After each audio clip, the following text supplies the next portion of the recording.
Well, I think it's got a lot of significance from a religious point of view, and I'm sure many people have spoken about that, but I think it's really interesting from a tourist point of view.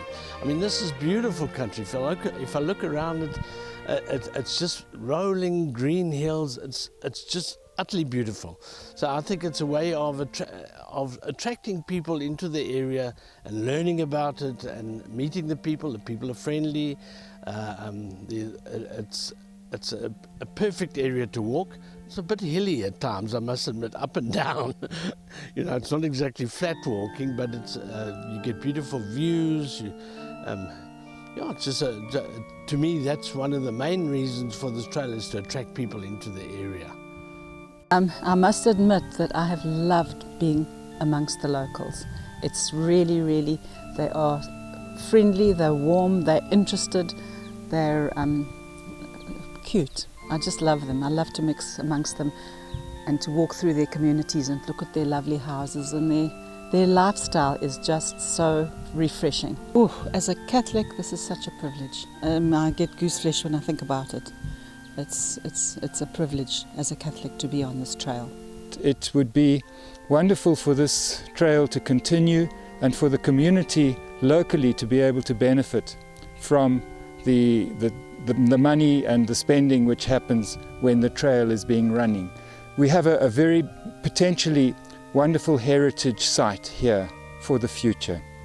My message to the community would be to understand the value of what you have and to preserve it by all means, and to educate people in the community about the value of what they have. I never knew this existed in South Africa, so it's a big education for me, as I'm a Catholic, and so this is something completely new to me, history in South Africa that I never realized about. So I'm learning a lot.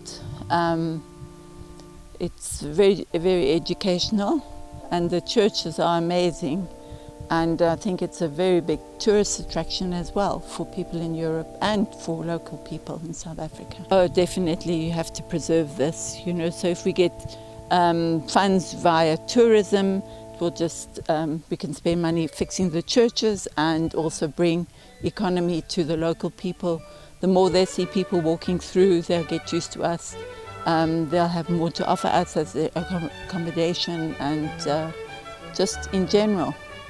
This has been a great experience, especially to be on the pioneer group of this trail. It's a very enjoyable and different trail, and it's quite hard but worthwhile doing, and so far been very interesting places. I would say that they've done an awful lot of work, and we appreciate that, and we wish them every success for their efforts. It's first time, so we are very excited, all of us, not myself only, but my community is very excited. And the group, I would say, is very organized. So it's just a pleasure to have them here, and I'm looking forward to see more groups. I think it's wonderful. I've got also experience as a pilgrim.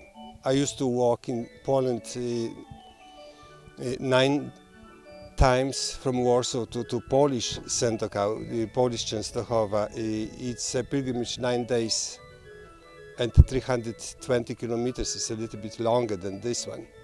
And I know the spirit of the pilgrimage. And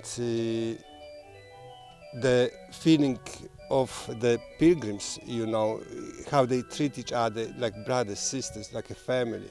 It's a wonderful thing, and I'm really supporting this kind of projects, and I'm very happy that it happened.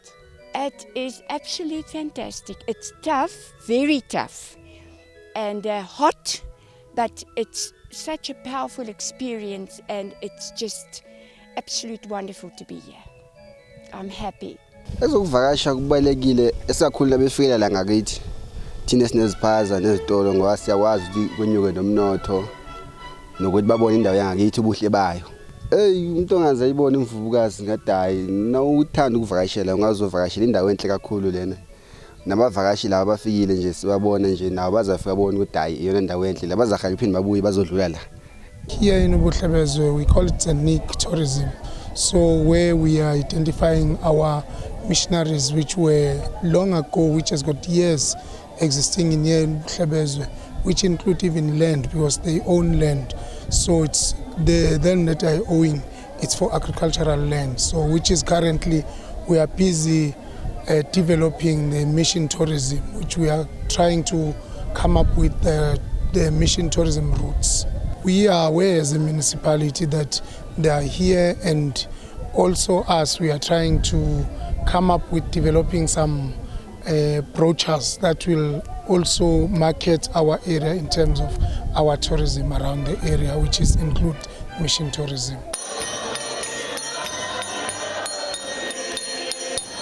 Actually, this work, I think, is we are trying to really to honor the trappists, those who really worked hard for our people here in South Africa. And we are honoring them, especially our founder, the founder of the CMM Missionaries of Marian Hill and the Precious Blood Sisters, whom he has founded. I find it absolutely magic. I'm really enjoying this because I like walking, and I like the concept of us going from mission station to mission station. But for us it was fantastic, but I would definitely promote it, you know, to my brother that lives in Canada, to bring people and come and do it. So yeah, definitely. But I think they might have to be aware that things are not like where they live. Okay. It's been a hell of an adventure. We've had all kinds of weather, all kinds of terrain, lovely people we've met along the way, wonderful nature scenes to walk through. Next time it will be different, every time will be different, and everyone will have their own experience of it. I'm glad to be part of this one. Yeah, to be part of this as a pioneer, you only get the one chance. I'm proud to be part of this foundation, and that this initiative actually happens during my time here. And I'm looking forward that this becomes a great success and an achievement as it is in the whole vision of this project. Well, I would appreciate this initiative, that of course they are bringing this during our time, as I've said, and I would say they must continue because this is actually making our founder, Abbot Francis Fana, known across the globe, yes, and I'm sure even the beatification process which is underway is going to be a success through this initiative. This is more than just a walk for me. It's a revealing of some history that I didn't know. It's an understanding of the community that we're walking through. It's connecting with people and the environment. There's nothing else like this in South Africa, and it's newly being developed, and it's definitely worth doing if you are fit enough. I would say to the other people, they must come and go and do it so they can have that feeling that they are really Roman Catholic, they are really followers of the Saint Abbot Francis P. Fana. This is a beautiful trail. I think it's the first religious trail that leads from one church to the next. The whole ethos of this trail is to honour Abbot Fana and what he did here, and to keep his history alive. People, if you want to see beautiful countryside and you want to want to walk where nobody has walked before, come and walk the Abbot Fana Trappist Trail.